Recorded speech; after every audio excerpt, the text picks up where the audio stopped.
Вака сега, министре. Праша веднаш во домот, јас нели близко живеам. Имаме, значи, 2 деца што имаат лична карта на Скопје, тие ќе гласаат тука во домот. Тоа се Колев Виктор и Елизабета. Другите имаме уште 6 дечиња што се полнолетни, меѓутоа се и они сакаат ако им се плати патот би оделе да гласаат за Груевски, таму така викаат. И тоа се едно дете во Веница, 3 во Куманово, едно во Гостивар и едно во Охрид. Кажи му ќе му платиме, нака дојдат лични, нака се дојдат со сметките, со сметко потврда ќе му рефундираме спар лично.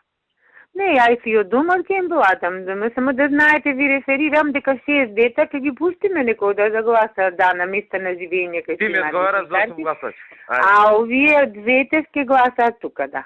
Има повеќе, само јас. И предходни што се излезени, што им гласи на домот адресите ги носат, они што немаат станови, што се под кирија, имаат адреси од домот, ама немам јас тие. Тие треба да ги одработам, ама треба тој Илија да ми ги даде од невладиното, ги немам колку деца. Утре ќе пробам да го најдам него. Треба нешто. Да, така ќе имаме поголема бројка. Овие што јас ги знам сега брзо излезени се 2 деца нешто носат. Ајде, барај му така. Копје, важи, поздрав.